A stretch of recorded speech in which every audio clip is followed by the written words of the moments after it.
Hello, everyone, and welcome to the return episode of Charlie and Jake's Hot Takes. Unfortunately, we've got Jake on the IR for a little bit, but like any good team, we have great depth off the bench. And I've got my great friend Max here. Max, so happy to have you with us. It's a pleasure to be here, Charlie. I'm excited. So today, we're just going to go through some NFL scores, tell you what we think of the action on that happened this past Sunday. And Max, you take a look at the NFC West, and we've got a tie. Seahawks at 9-4, Rams at 9-4. If the playoffs started today, Rams would be in because of that tiebreaker. But I'm wondering, who do you think is more dangerous out of those two? I'm a big Russell Wilson guy. I think, I guess right now it's a little bit too far gone, but he was my MVP for the first half of the season. Um, and I think the Seahawks are one of the most dangerous teams, not only in that division, but in the whole league. I think their 9-4 record doesn't really speak the whole story. I definitely can see that. When you talk about Russell Wilson, I mean, the guy's incredible. You see what he does on a game-to-game basis. He's got great weapons, and he uses them all. He uses them perfectly. He can throw it anywhere he wants to. He can really make any throw on the field. But I am concerned about Seattle in a couple of ways. First, you look at Russell Wilson. One thing that I'm concerned about with him, already 12 picks this year. He's had some costly interceptions. Against the Rams, he threw 2. So obviously, with the way he plays, you're going to have some interceptions. That's a given. That's not a big deal, except if you factor in, we don't know a ton about this Seattle defense. They've improved for sure. The beginning of the season was a mess, but they're still a defense that really struggles in pass coverage. Their pass rush is getting better, but it's still not there. Jamal Adams has not been what he was billed as. He has not been a savior to that defense. So I'm a little worried that come playoff time, they're going to really have a tough time making stops.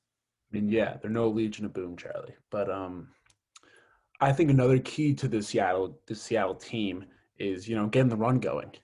I think last game they got the run going versus, I get it, it's the Jets. You're going to get anything going against the Jets. 76 yards from Chris Carson. But if they can get this run game going and, Russell Wilson, gets his receivers a little more open, gets a little bit more time in the pocket, they move the ball down the field, give that defense a little bit more rest, I think it could be a huge factor for strengthening this defense. I have a question for you, though, Charlie. Let's hear it. On the other side of this opposition, we got the Rams, and I want to hear what you think about them. So for the Rams, I'm a huge fan because I like the style of ball that they play. So first of all, this week, you see what they did to the Patriots. I mean, yeah, the Seahawks beat the Jets 4-3. The Rams beat the Patriots 24-3 in a game that was really never close. I mean, I know obviously this year's Patriots were not the same. They're not the same team. You have different pieces. Obviously, no Brady, a lot less talent overall. But it's really hard to beat a Bill Belichick coach team for 60 minutes. It's really hard to just dominate through all facets of the game, and that's what they did. And another thing that I love about this Rams team is that it's just the defense. I mean, you got Aaron Donald, best defensive lineman in the league, and Jalen Ramsey, he had a rough little go of it when he was traded from Jacksonville to LA last year, but this year he has been incredible. You can put him against anybody's lockdown. We saw that in the game that these two teams played. He's just shut down. So I'm really in love with this defense, and I think that what balances this team is that they're starting to get an identity with the run. Cam Akers was awesome last week. I think he had 171 yards. If they can get something like that from him, control the clock, play good defense, this is a team that can make another Super Bowl run. Well, I see what you say there, Charlie. Their defense has been incredible, and just getting the run game going has been huge for them. I think personally that I have too many question marks around Jared Goff. What do you have against the Patriots? He had 137 for a touchdown and a pick. That's quite the mediocre game there, Charlie. And I think that if they want a real shot at getting anywhere and making a Super Bowl run, he needs to be reliable enough where he can get into a game and not only just control it, but if you want to win in a Super Bowl, you need a quarterback that can deal, and I'm not so sure he's that quarterback right now. Okay, so I definitely think that the concerns about Goff are valid because he does have 11 picks this year. That's my biggest concern for him. Like Wilson is turning the ball over, but obviously he doesn't do what Russell Wilson does, not close to it in terms of creating. But what's going to be big and what I think from his past is that I know Jared Goff can limit turnovers. I've seen him do it before. So I think that if he can keep that under control, they have a game plan. I think that this team is not made up of the quarterback. I mean, if you look at what they do, it's a lot of play action. It's a lot of letting go. You don't see Goff throwing it 30, 40 yards down the field very often because they rely on their playmakers. They have guys on the outside. I mean, Cooper Kupp is a great receiver. Robert Woods, that's a two-headed duo that just never gets talked about, I feel like, and guys that need recognition because they're awesome.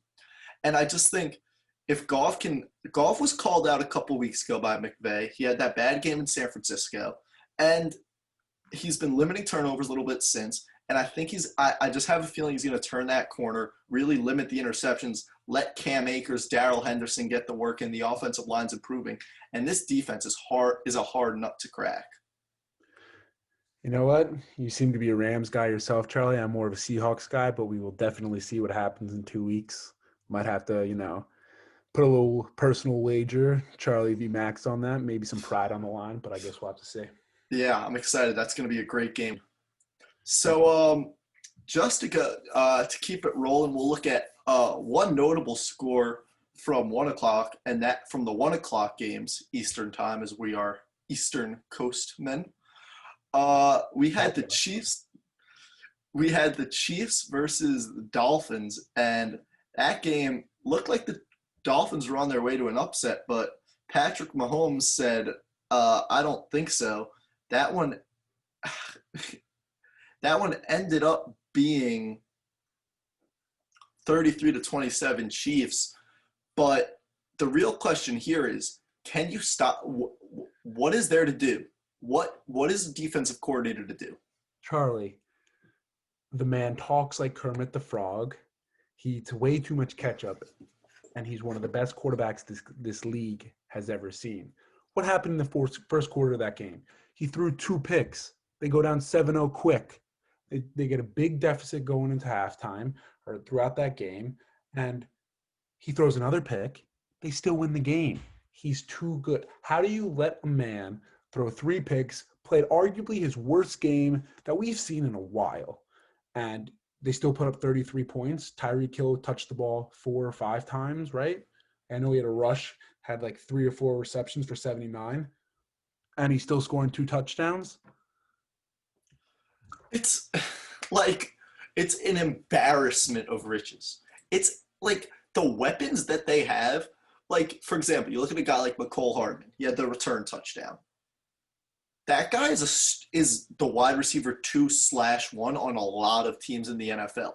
People don't realize how deep this team is. You have 2 of, in my opinion, the top 5 pass catchers in the league. And then you have a once-in-a-generation, perhaps once in an eternity quarterback in Patrick Mahomes. There's really not much game planning. And what really happened? Oh no, Tyreek didn't catch the ball first half. All right, let's go to Travis Kelce for 8 receptions, 136 yards, and a touchdown. We're talking about 2-headed monsters before with the Rams. This is the best 2-headed monster we have in the league. I mean, Brian Flores said it best when he was getting interviewed before this week, saying how he wished he could have 14 defenders on the field. And would you be able to stop them though? That's the question.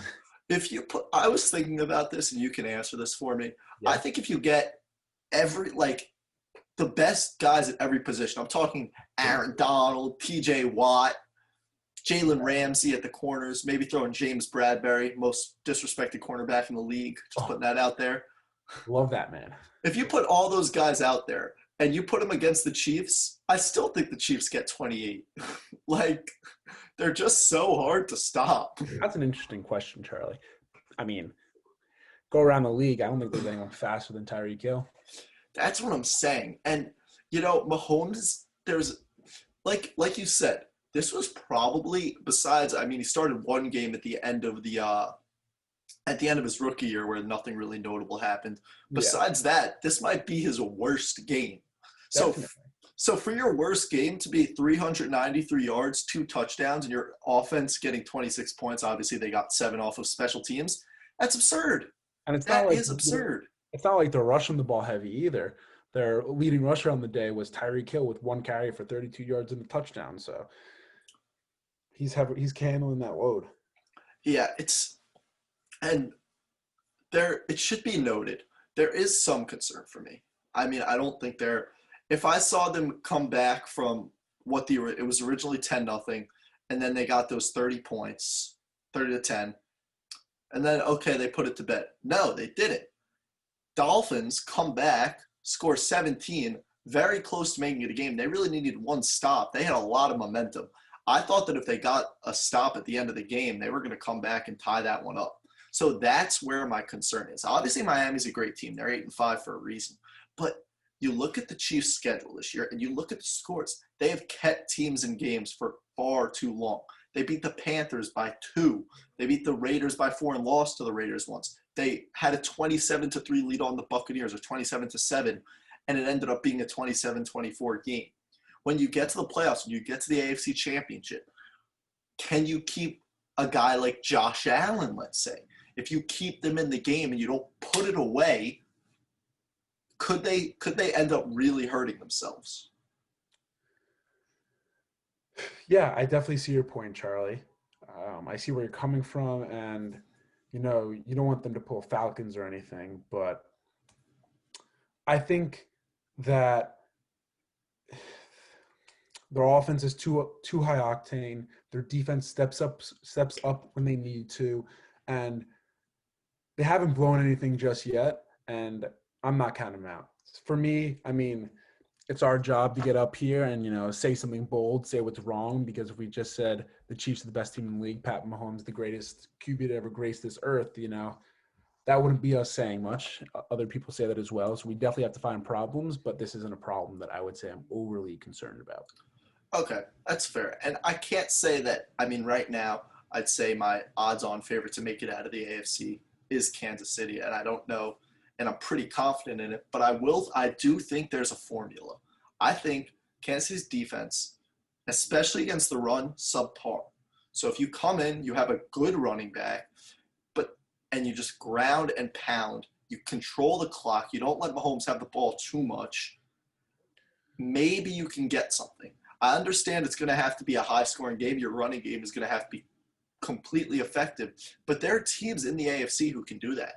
You have the Ravens. You have the Titans who have premier running games. So maybe if they get a game with a team that they don't match up well with, this whole not being able to put teams away and allowing teams to run all over them sometimes could really end up giving them a loss in the playoffs. The biggest thing is, stopping those big plays from the Chiefs, when all of a sudden they're on their own 30-yard line and then they're up 7-0, So I think the biggest part of the formula is, stopping that, Tyreek Hill, McCole Hardman going 80 yards, even Robinson too. Yeah, it's so hard to beat. So, and I just would say, good luck to anybody who tries to stop them. I think keeping them under 30 in a playoff game is almost undoable. Have fun with that. I'm not betting on the under, Charlie. But two teams that they're considered their top challengers for the AFC crown, the Steelers and the Bills, played on Sunday night in Buffalo. The Steelers took the L 26-15, and Max, I'm a Steelers guy. Are they broke? Are they broken? Is it over? Charlie, my question to you is, you sat down, you probably get in. I've been in your den before, Charlie, your living room. I'm sure that's where you watch the games. You get in there with your father. Maybe you make some snacks. You watch the pregame. Some popcorn. We always do the popcorn. You see Juju doing his TikToks on the opposing team's logo. What do you think of that, Charlie? So my thing, I mean, I did want to bring that up. But the whole thing with okay, you see them doing it in the locker room, whatever. These guys, you have to remember how much older than they are. How much older are they than us? Not much. They're You must 2, be like 3, what, 4 years older than 4 years us. older than I us? have no problem with them having a little fun on social media as long as it's not offensive, not ruffling too many feathers. But I'm sure But you heard Josh Allen before the game saying, you know, they do the effing dancing, we do the effing work. Like, what is that? What is that? What do you think about to that? People are starting to take offense to it. so that's where I think it goes too far. I think dancing on the other team's logo, he started doing in the Dallas game. Steelers had an awful performance against Dallas. I think that was the first game. I got to be checked on that. But I'm not a fan of it. I love Juju. I think he's underused in the offense. I think he's a great guy. But do all the TikToks you want in the locker room. Have fun with the guys. Keep the team chemistry. Because people don't realize, yes, that might be a part of the reason why a team came out fired up last week when they played. But it's also that team chemistry that's built through like fun, stupid activities like a TikTok. Like that's a part of the reason why the Steelers love each other so much. They really have a tight bond, and that's why they were 11-0. So it's like I think Juju, you've lost 2 in a row. Another team used it as bulletin board material to come out amped up. Stop with the dancing on the other team's logo. Outside of that, it's a non-issue to me. You're not going to like what I have to say, Charlie, but I see these 2 games. I looking at their schedule before when they went 11-0. I'm thinking the Steelers are a bit of a fraud.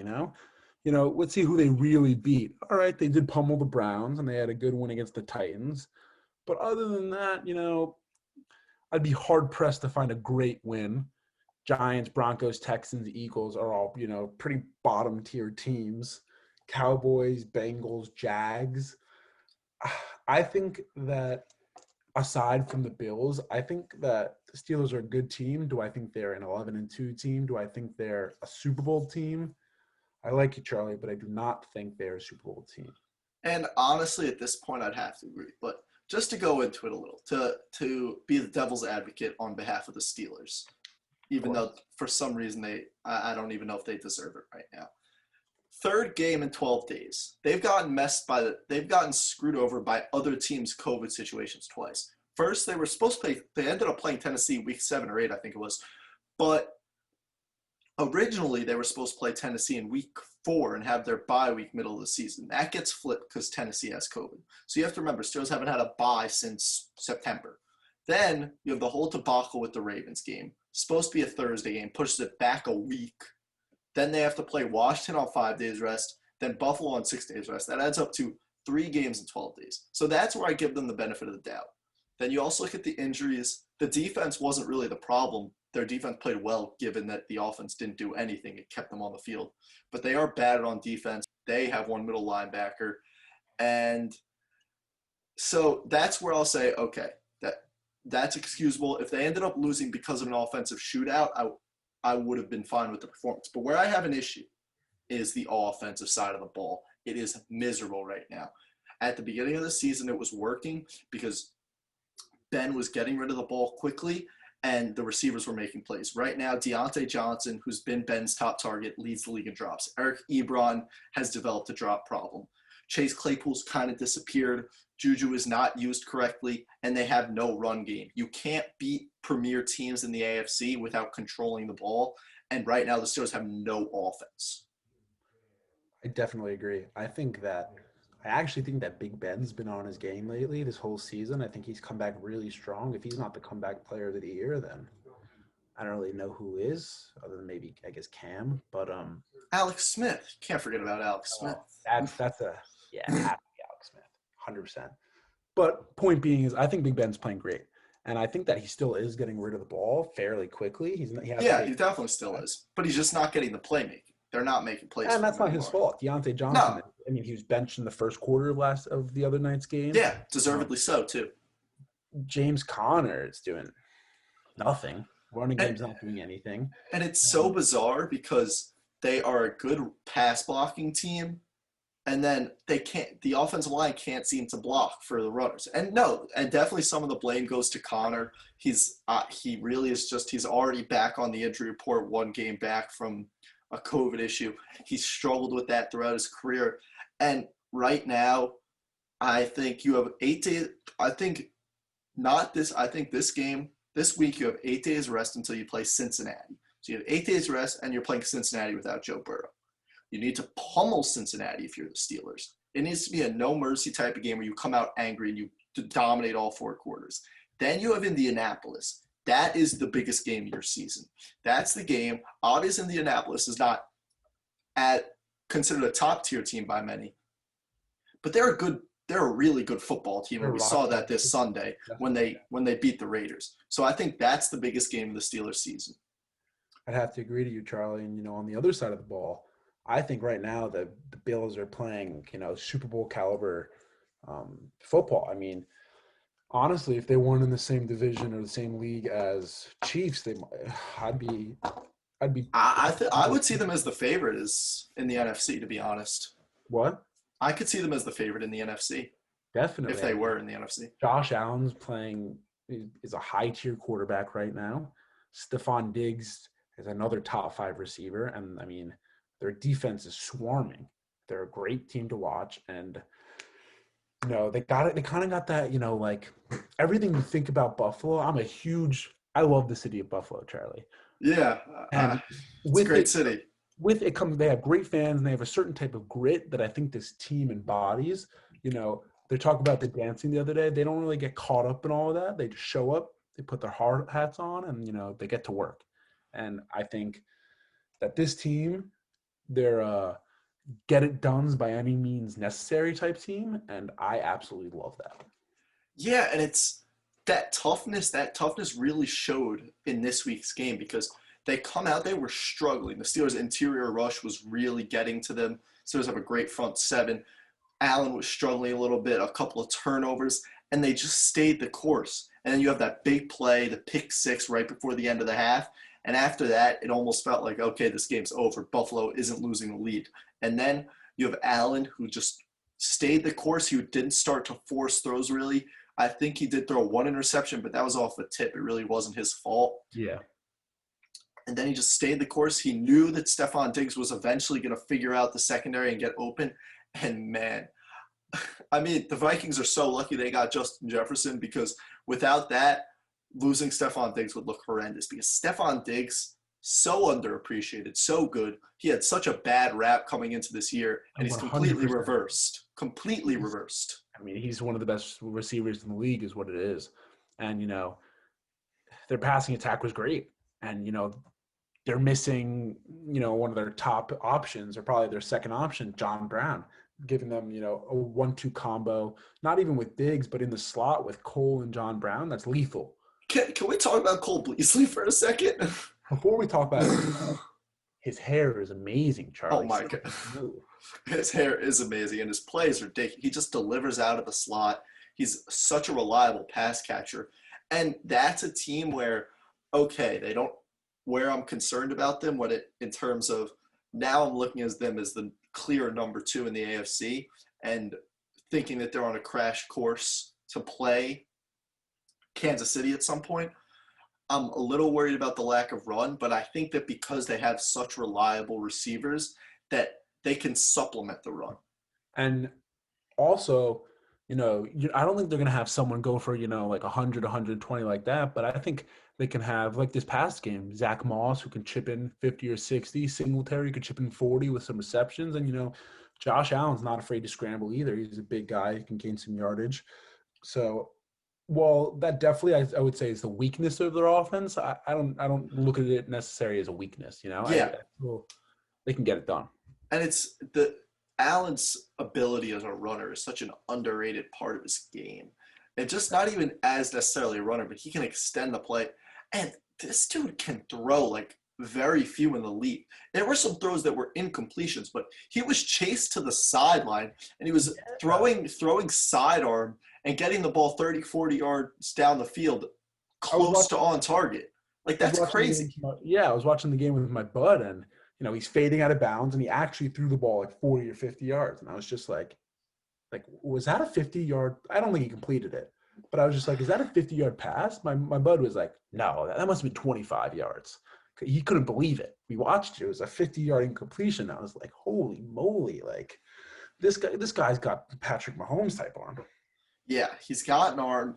And like you said, this team, that Buffalo toughness, if the defense was great this week. They've been better. They're still a work in progress. They've regressed a little bit since last year, but they're coming up again. I really think that they're coming back to finding that bread and butter that helped them succeed last year, and they're getting healthy. And that's a tough team to beat. That's certainly a team that nobody wants to play come January and possibly February. Definitely. So, did you catch the game last night?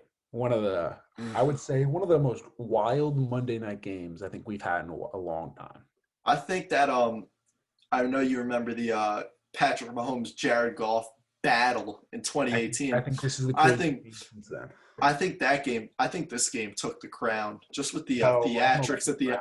I think this game was better. I That love game it. was like I don't know if you remember it, but last year when LSU played Alabama, and it was just like Tua's throwing long bomb, Burrow's throwing long bombs, and every time they threw it, it'd be complete for a touchdown.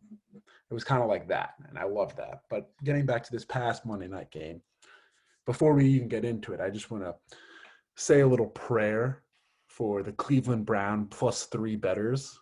We're thinking about you. You're in our thoughts, and That's the definition of a bad beat. that's the definition of a bad beat, Charlie. Just brutal. And Jarvis Landry, fantasy owners, because we know this is the first weekend of fantasy playoffs for a lot of people, and he got credited with that fumble. So that was really massive for fantasy owners, And I'm sure as well as yards on it as well. the betters. But as you're saying, so I just think, is there a game? Like, obviously the Browns lost, they would have loved to win. But I don't know if there's a more positive loss than this one. Like, this is a learning, this is the first year that the Browns are contenders. Last year, Freddie Kitchens, when you have a coach that just doesn't know how to handle a team, and there was so much meshing to go on, they weren't going to be good last year. They had the talent, but they just weren't going to be good. This is their first real year to show that they're contenders, in my opinion. And they've been awesome. They had that huge win against Tennessee last week. And Baker Mayfield is blossoming into an elite quarterback before our eyes. He's getting rid of his turnover problem, although he had a big one. But he's just looked awesome the past 5-6 weeks. He has solidified himself as an elite quarterback in my mind. And for me, I think he's going to be an MVP candidate next year. The way he's been able to deal in these past couple weeks and deal with adversity, coming off of that turnover and coming out when they're down 14 and battling his way back.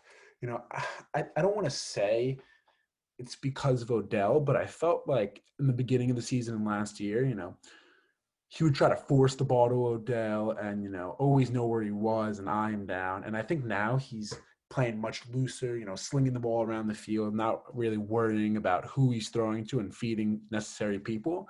And I think we're starting to see the dividends on that. And he has been playing at an MVP caliber level. Yeah, and what really impressed me, I tweeted this after that interception. Quick plug on Twitter at AmiCharlie. Great content. Love tweeting about games. Anyways, I tweeted after that interception that he threw. I said, this is a great opportunity for Baker because how does he respond from this? And he responded from that by leading 2 or 3 touchdown drives where it was just mechanical. It was robotic.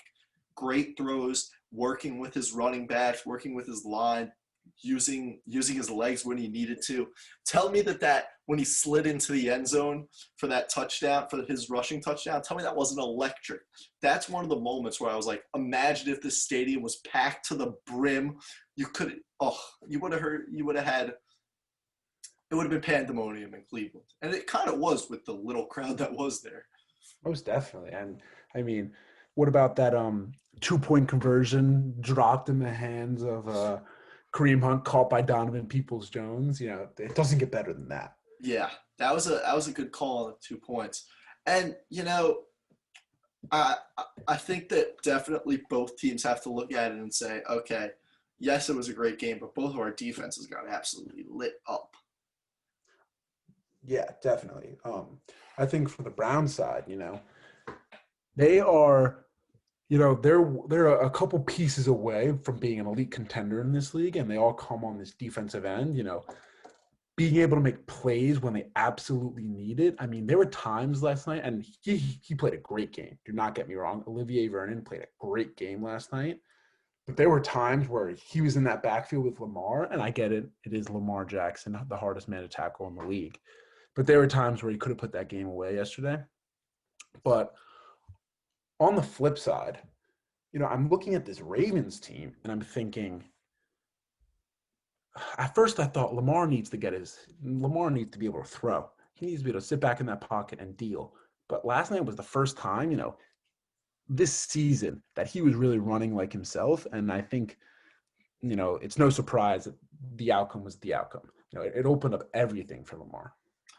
Yeah, I mean, he's playing as like he was playing last year. I mean, he had a really solid underrated game against the Cowboys defense that is obviously suspect. But sometimes it's like basketball, seeing the shot go in, seeing a couple free throws go down, and then you get hot. Just having a good game against a team that you should have a good game against, that gives you a little confidence, and now you're firing on all cylinders. And listen, I don't think Lamar Jackson is a top QB. I don't think he's a top 5 QB. But I think that he can be on that 6-7 range and win you games because, like that 4th down, for example, when he comes back from his cramp. All when years. Yeah. Yeah. I don't know about that one. No hate. He threw the touchdown. But anyways. I had to think of a meal before the game. Maybe during halftime. Anyways, Lamar, he just comes in 4th and 6, and you think he's going to just find the edge, and then he throws an absolute dime to Hollywood Brown. I know Hollywood Brown was open, but first of all, to trust Hollywood Brown, who had 3 drops in the game, has been complaining throughout the season. To have that trust in a guy who's pretty erratic, that kind of just shows the leader and the type of guy that Lamar Jackson is. And just the play itself shows who Lamar is. He's such a threat, but he still has an arm. He misses some throws, but if he can make his mistakes on earlier downs, and if he can keep some exceptional plays in his back pocket for those big situations, combine that with this running game, Ravens rush for over 200 yards, that's a team you don't want to play come January. Definitely. But this was also one of the first games in this 2020 NFL season where I didn't think that the NFL had Lamar Jackson figured out. This was one of the first games where we really saw him, shine as a runner and be that MVP that we saw last year. I mean, what do you have? He had 124 on 9 carries. Come on. That's absurd. That's ridiculous. And that's the type of thing that makes the passing game easier for him. He's going to have, a contain on him. So he's going to have his pocket, and he'll probably have, a couple spies on him. So his receivers are going to end up, getting open more, and him rushing the ball like this, is going to open up everything for him. He's going to find more lanes. He's going to find more receivers open, even next week and the week after.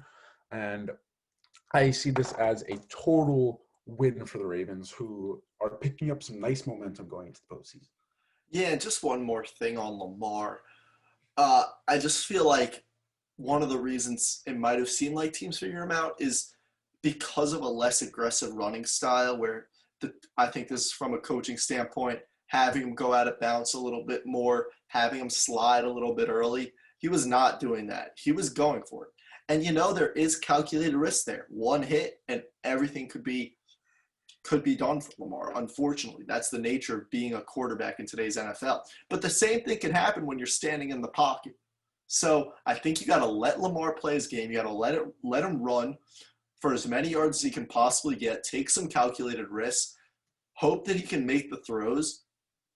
And if he's making if he's making a couple of a few really nice throws a game, and they can run the ball like they've been doing it, because Dobbins and Edwards are really developing well along with the offensive line, this is a hard team to stop. Most definitely. I mean, Early on in the season, I felt like not the loss of Mark Ingram. They still have Mark Ingram, but he was playing great last year. Him and Lamar were 100 yards per game threats every game. Hmm. And that's not what it's been this season. But last night, I think the running backs picking it up for themselves, picking up their slack, was huge for Lamar. And I think that was a huge reason of why he played one of his best games in a while. But go on. Yeah, and I mean, just to sum it up, the AFC North is a division. Yeah, dude. that's. I mean, Bengals. We know what they are. They're on the come up though. Joe Burrow's a great player, but those other three teams, every time they play, it's a dogfight. And You sure I don't. this is, the NFC East? NFC has been percolating a little bit, but It has I been. I think the Redskins AFC are gonna North. keep going. The Giants are the winner of the Seahawks. I think the AFC North has them beat for now, and that's gonna do it for us today. Thank you guys so much for tuning in. We'll be back. We're just gonna be pushing out content, and we hope you guys enjoyed. Definitely. Thanks for having me, Charlie.